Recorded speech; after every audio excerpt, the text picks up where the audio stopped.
Oh, there he is, Matt Damon, big time, former sexiest man of the year, and actor, film producer, of course, Good Will Hunting. He plays Sonny Vaccaro in the new movie Air that hits theaters on Wednesday, April 5th. At what age did you get your first pair of Air Jordans?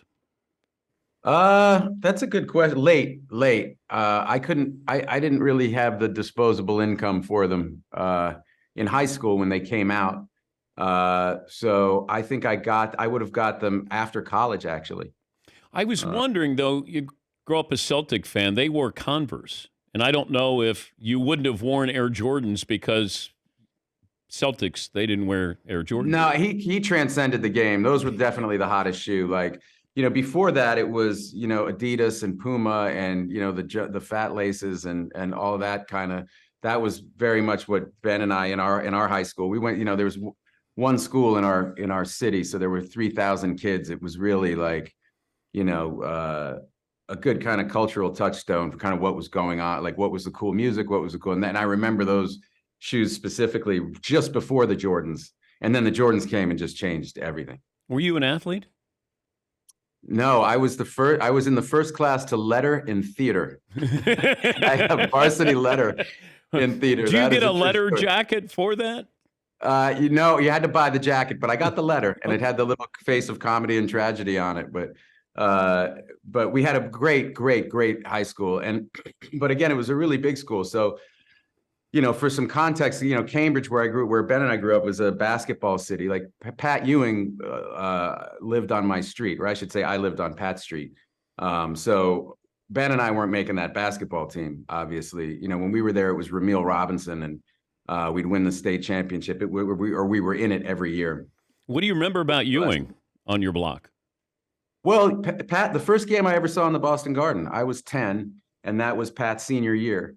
So he's, I guess, 8 years older than me. So, and I remember going to the Garden, and I knew, it was like this guy was from my hometown. He lived at the end of my street. He was, he was a superstar already, and he, that someday I was going to go to school where, and so I was cheering with the high school kids.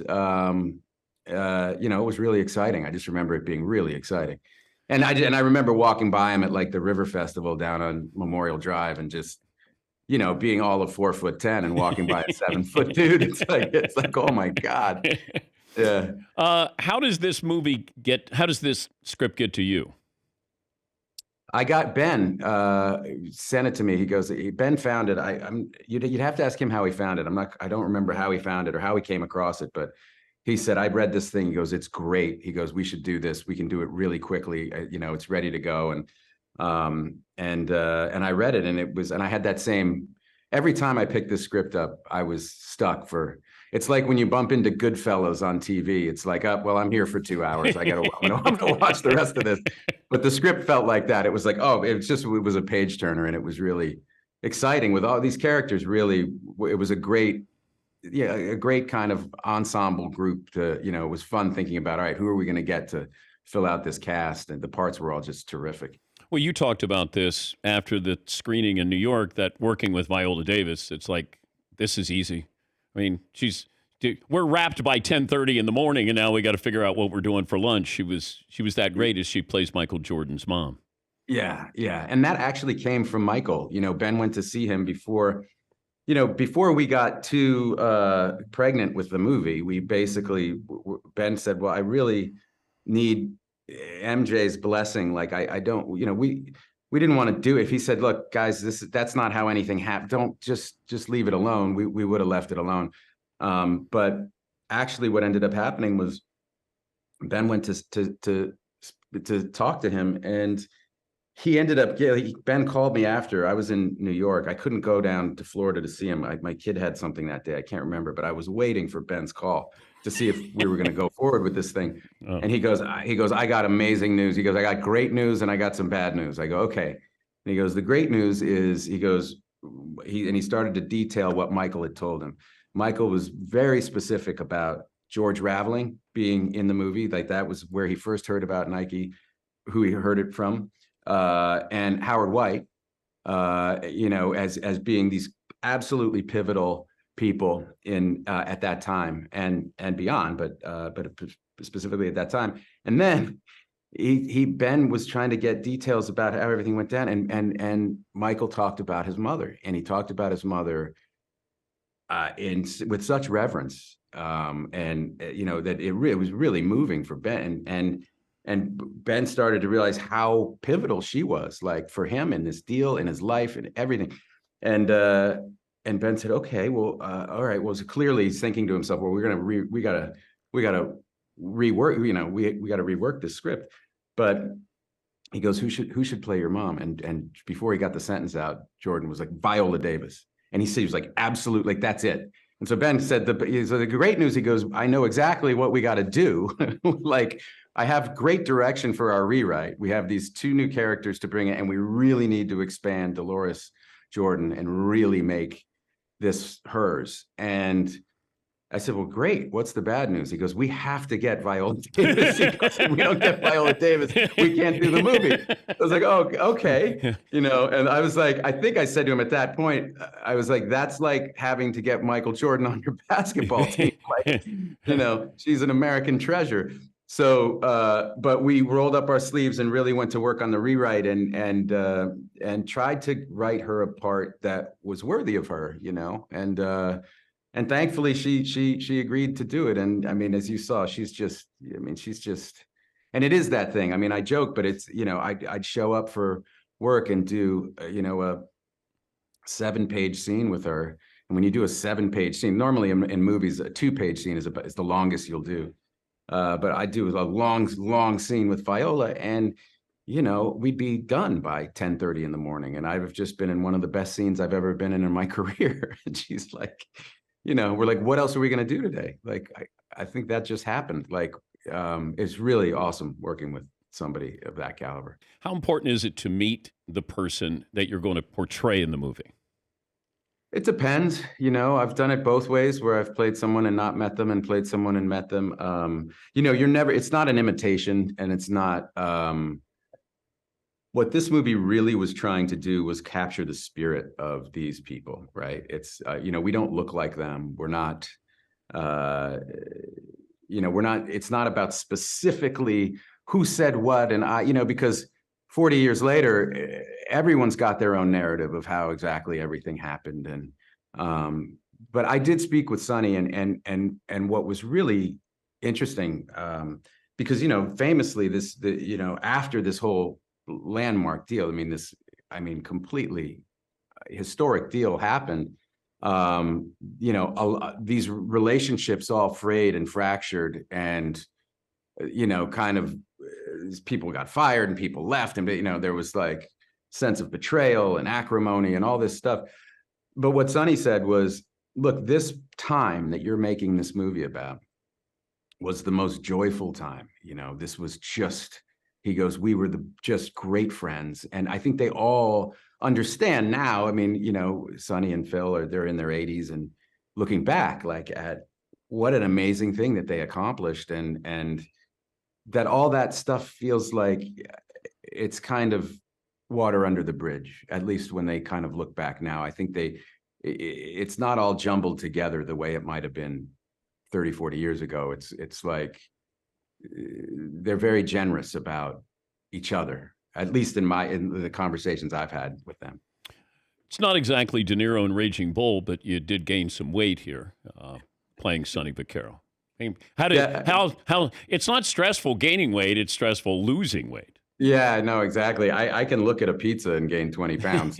That's easy. But Ben also had a bodysuit for me. He wanted to put a little extra heft on me. So I put on probably 20, and then put on a bodysuit on top of that, because it was mostly just for one joke in the movie, where Phil and I are having a conversation about running. And we just like the idea that, this guy worked at a running company, right? It never ran. And never ran. And the idea was so loathsome to him. So it was really all for that kind of physical gag. We're talking to Matt Damon. The movie is Air. He portrays Sonny Vaccaro. Last time we had you on, I think we got you in trouble in Boston. What did I do? You Oh, were God. Brady as a Buccaneer, and you were going to root for Brady in Tampa. Like I think you said unapologetic. I'm unapologetic Okay. about it. Yeah. I love that guy. It didn't mean I didn't root for the Pats. Of course, obviously watch the Pats and root for the Pats, but I just really cheer on, had David Ortiz been traded to another team, I still would have kept an eye on him and cared about how he did. When someone does that much for your team and your city. Who's made you cry? You got to be loyal. Who's made you cry with joy more, Brady or your Red Sox? Well, the 2004 Red Sox, I think I said this when it happened, when I drove back up to Boston for the parade, and I remember running up to Boylston Street and by myself, because my dad, my brother, everybody, we were getting my nephews, we were getting everybody to gather to walk down to the river to watch the duck boats as they went in. But I sprinted up to Boylston Street to see them as they came down that way by myself, and found myself outside like a Shawmut or some bank, just standing on the side of the road and crying out of gratitude for those guys. I love those guys. And all the subsequent teams. But that first one was, I can't even, and I think people from Boston could tell you, it was like, it relieved a kind of psychic, it changed us at a fundamental level, because, my grandfather didn't see the Red Sox win. But it's like the Cubs, Matt. It changed the lovable losing Cubs, and it changed those fans. Like, it's weird that you almost embrace who you are, and then it's gone. And now, who are you? Yeah, but who we were not just people who lost, but people who came so heartbreakingly close and lost, right? Which was a painful state to live in, right? And so it did, and I agree, it changed. I follow it less now. You know what I mean? But I don't know that that's a bad thing. You know what I mean? I feel like I have a healthier, I don't know. It really, the story that I told myself, I was 34 when they won, or 33. The story that I told myself for all those years was, it's never going to happen. It's never going to happen. So it did. It brought me to tears for sure. I'll leave you with this. Could you see a scenario where you do what Cruise did for Top Gun with Jason Bourne, that maybe Jason Bourne is 60 and comes out of retirement or hiding? Yeah, I could certainly see, if we could think up a good story, it would, I would definitely do it. I love that character. It's been great to me, and I love the story. So, if there was a way to do it, I'm not against it. It's nice to see, the 60-year-old. Tom doesn't look 60, by the way. I don't know how old he is. He looks like he's, and he's doing 38. all of his own stunts. I mean, he ruins it for you guys. I don't even try. I mean, I had dinner with him 15 or so years ago, and I asked him about the one where he ran around the outside of the building, and that Mission Impossible. And he started the story by saying, the safety guy told me I couldn't do it. And I go, okay. And he goes, so I get another safety guy. I'm like, stop. I'm like, you lost me already. Like, you win. You're the king. Yeah. Congrats on the movie. Enjoyed it. Always great to talk to you again. Yeah. Thanks, Dan. Appreciate it. Matt Damon. All right. He didn't poo-poo your script there. Bourne Identity. Bring it back. Maybe wait like 7 more years, 10 more years, come back.